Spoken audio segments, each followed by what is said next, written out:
Originally I had planned to spray paint these on. I didn't want to just use hands, I wanted to use the guns too, because otherwise if you just see black you might just ignore it. In this case there's two symbols, so your brain has to recognize just because it's black doesn't mean it's a friendly. Could be a bad guy.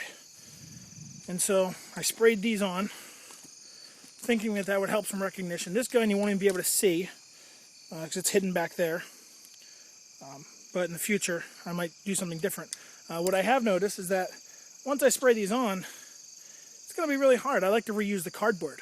And so I'm not going to be able to reuse the cardboard unless I either spray it on the paper again. That's the only option.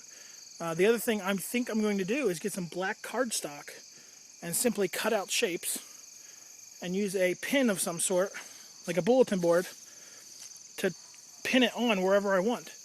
That way, with each course of fire, my wife or I, depending on who's not taking the course at the time, can simply walk around and just swap around what are hostages and what are guns, or what is just plain white paper.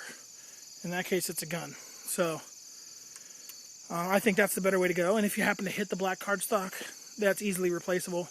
The point is, don't hit the black cardstocks unless it's a gun. In which case, you just put it off the paper like this. There's my 8-inch circle for IDPA. Just put it out of the circle, and hopefully you won't miss that and hit the cardstock. But if you do, it's replaceable, easy enough. So that's my first thoughts of creating IDPA targets. My IDPA stands right down here. There's two of them actually here. Let's go over to where there's one. Sorry for the motion sickness. Let's go over here. This is just one stand.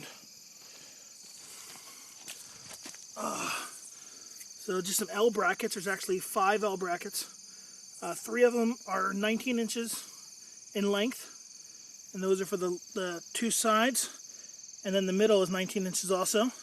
The reason for 19 inches is because IDPA targets are approximately 19 inches wide, and so that allows you to get the cardboard from edge here all the way to the edge on the other side. This L bracket here, I forget what it's measured at. I think maybe 8-9 inches or so. It doesn't really matter. It stays on there pretty well with a zip tie. The old ones that I used to have actually used channel, and I just set them in there like this. And so it could just go in and out easily enough.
It's on safe.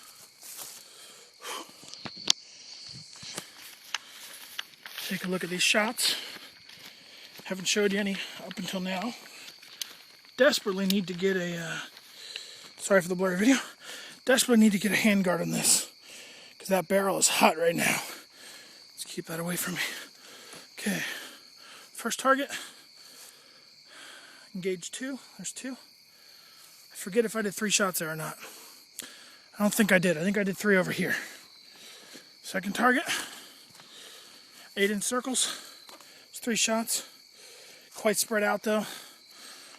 I'm not used to the recoil on this gun yet. Third target, I believe that was 3 shots. There's 2 there. There's 1 to the right. So went wide on 1. Third target, longer distance. Leaned against a tree. Also dialed down the rear sight to be a little more precise. And 3 shots there on target.